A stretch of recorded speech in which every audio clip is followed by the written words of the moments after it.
Hello everyone, welcome back to my channel. तो इस lecture में हम स्टडी करेंगे F W. Taylor scientific management theory. So let's start with some introduction. F.W. Taylor. He was born in USA in the year 1856. He started his career as a machinist in Methville Steelworks. Due to his hard work and progress, he got the position of chief engineer. F.W. Taylor ने अपना career as a labour start किया था। उसके बाद उन्होंने उनके hard work और process को देख के उनको as a chief engineer assign किया गया था। F.W. टेलर्स के ज़्यादातर ऑब्जर्वेशन एंड एक्सपेरिमेंट बेस्ड होते थे साइंटिफिक डेटा में, और उनके अप्रोचेस थे मैनेजमेंट के टूवर्ड्स, जिसके लिए उन्होंने टर्म यूज़ किया था साइंटिफिक मैनेजमेंट। उन्होंने मैनेजमेंट के हर डिसीजन और प्रॉब्लम्स को साइंटिफिक वे में सॉल्व किया at the same time, which is based on the scientific experiment. Due to his contribution toward the management and development of management, he is known as father of scientific management. F.W. Taylor का main aim ये था improve labour productivity and eliminate करें all types of wastage को, work और tools of machine के standardise करके। और इसमें साइंटिफिक मैनेजमेंट थ्योरी में F.W. टेलर ने हर चीज़ के पीछे इफेक्ट, यानी साइंस का मतलब मेनली ये होता है कि हर चीज़ के पीछे कॉज एंड इफेक्ट रिलेशनशिप होते हैं। तो F.W. टेलर ने यही फाइंड आउट किया कि अगर ये ऐसा है तो ऐसा क्यों है, यानी इसके पीछे का क्या कॉज है और ये चीज़ करने से इसके क्या क्या इफ़ेक्ट हो सकते थे। तो उनका मेन एम ये था कि वो फोकस करते थे efficiency of worker and resources, यानी वर्कर की एफिशिएंसी को हम कैसे बढ़ा सके, जिसमें रिसोर्सेज का सही तरीके से और कम से कम वेस्टेज में इस्तेमाल करना। Now principles of scientific management. Point number 1, science not rule of thumb. There is a comma between these two word, जैसे कि साइंस अलग and not rule of a thumb, यानी ये प्रिंसिपल्स ऑफ साइंटिफिक मैनेजमेंट क्या है, science है, ना कि रूल ऑफ अ थंब। तो अब समझते हैं कि ये दोनों क्या है। ऑर्गेनाइजेशन की एफिशिएंसी को इंक्रीज़ करने के लिए यूज़ किया जाना चाहिए साइंटिफिक मेथड को, मीन्स हर छोटे छोटे वर्क को साइंटिफिक तरीके से देखना, ना कि rule of thumb. Rule of thumb is based on the personal judgement, यानी मेरा मन था ये करने का इसलिए मैंने किया, यानी मेरा मन नहीं है तो मैं ये चीज़ नहीं करूँगा, तो ये है rule of thumb. Rule of thumb का मतलब ये होता है पर्सनल जजमेंट। तो ऑर्गेनाइजेशन में हमें पर्सनल जजमेंट को नहीं देखना है, ऑर्गेनाइजेशन में हमें साइंटिफिक वे में अलग अलग मेथड्स को यूज़ करके जो मेथड्स बेस्ट होते हैं ऑर्गेनाइजेशन के लिए उसको चूज़ करना। इस प्रिंसिपल के अकॉर्डिंग हमने अपने वर्क को कितना एफिशिएंसी से कर सकते हैं, उसके लिए अलग अलग ऑब्जर्वेशन और सिस्टमिक मेथड यूज़ करके बेस्ट वे को सेलेक्ट करना, जिससे क्या हो efficiency in work, and avoid करना है ट्रायल एंड एरर मेथड को। ट्रायल एंड एरर मेथड का मतलब है बार बार एक ही चीज़ पे वर्क करना, यानी पास्ट एक्सपीरियंस के थ्रू चीज़ों को सीखना।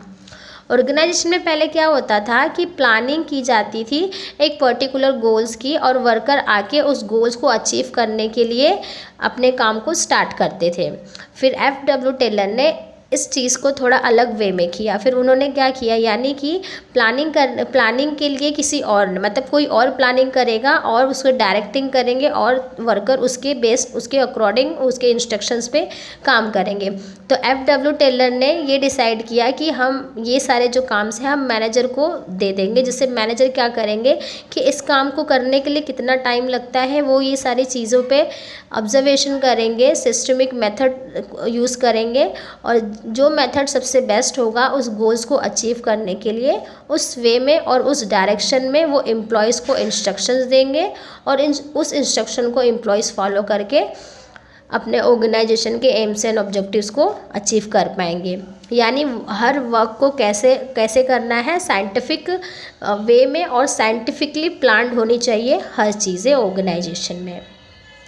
Now point number 2, harmony not Discord, यानी ऑर्गेनाइजेशन में हार्मोनी मीन्स यूनिटी होनी चाहिए between the employees and management, जिससे क्या होगी, जिससे मिनिमाइज होगी कॉन्फ्लिक्ट्स एंड क्रिएट होंगे कोऑर्डिनेशन का होना बहुत ज़रूरी है किसी भी ऑर्गेनाइजेशन में, ताकि ऑर्गेनाइजेशन का इन्वायरमेंट कैसा हो, हेल्दी हो। तो हेल्दी इन्वायरमेंट बनाए रखने के लिए ऑर्गेनाइजेशन में हार्मोनी होना चाहिए, ना कि कॉन्फ्लिक्ट क्रिएट होना चाहिए between the employees and management. और ये हेल्दी इन्वायरमेंट क्या करता है, ये हेल्दी इन्वायरमेंट होने के, अगर ऑर्गेनाइजेशन में हेल्दी इन्वायरमेंट होगा तो वो अपने गोल्स को ईजिली अचीव कर पाएंगे। ऑर्गेनाइजेशन को अपने सक्सेस के साथ साथ एम्प्लॉयज़ के सक्सेस के भी बारे में सोचना चाहिए, यानी ऑर्गेनाइजेशन सिर्फ अपने लिए नहीं सोचना चाहिए, ऑर्गेनाइजेशन में हर मेंबर्स के बारे में सोचना चाहिए। Point number 3, mental revolution. Mental revolution means changing the attitude of worker and management toward one another from competition to cooperation. यानी ऑर्गेनाइजेशन में एक दूसरे के लिए अपने मतलब मेंटल रिवॉल्यूशन का मतलब है कि ऑर्गेनाइजेशन में एम्प्लॉयज़ और मैनेजमेंट के बीच में क्या होना चाहिए, कोऑर्डिनेशन होना चाहिए, ना कि कंपटीशन होना चाहिए। अगर एम्प्लॉयज़ ऑर्गेनाइजेशन में एज अ कंपटीशन काम करेंगे, यानी मैं उससे अच्छा करूं, मैं उससे अच्छा करूं, तो ऑर्गेनाइजेशन कभी अपने एम्स एंड ऑब्जेक्टिव्स को नहीं अचीव कर पाएगा।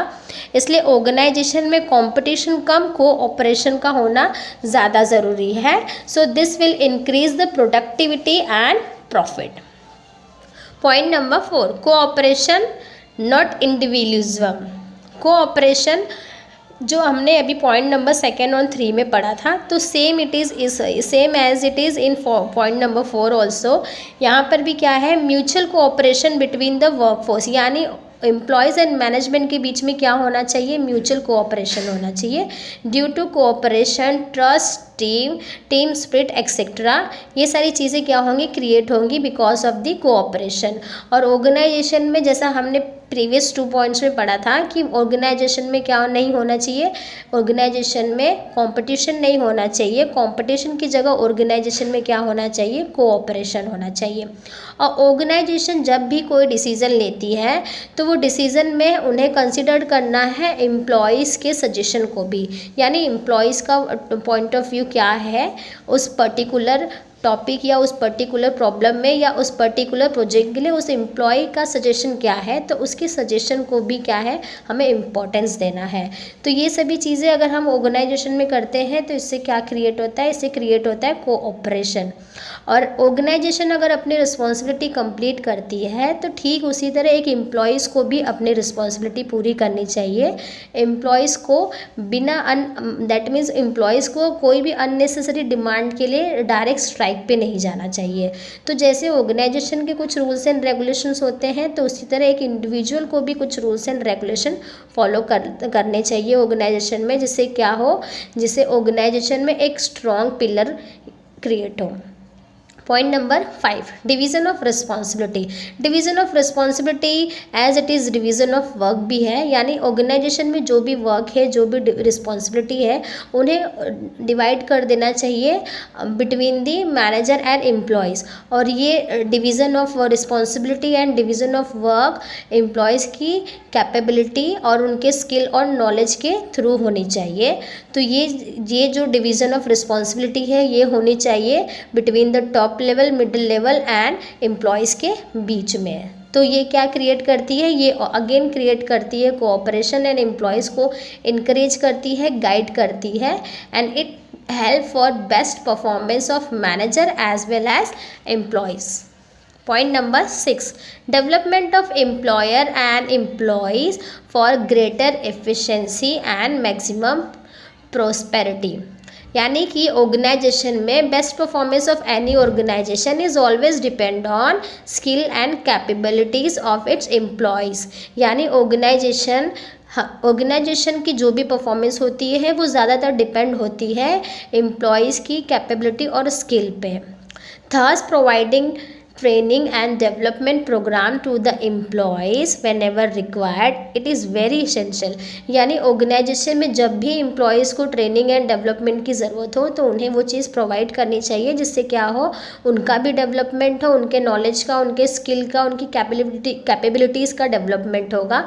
अगर एम्प्लॉयज़ का डेवलपमेंट होगा तो अल्टीमेटली ऑर्गेनाइजेशन का भी डेवलप्ड होगा और ये इफ़ेक्ट करेगा ऑर्गेनाइजेशन के प्रॉफिट पे। So each employ should be be given proper opportunity to attain greater efficiency and maximum prosperity. So this is the F.W. Taylor's scientific management theory. हम next lecture में पढ़ेंगे techniques of scientific management. Keep watching, keep learning and subscribe to my channel.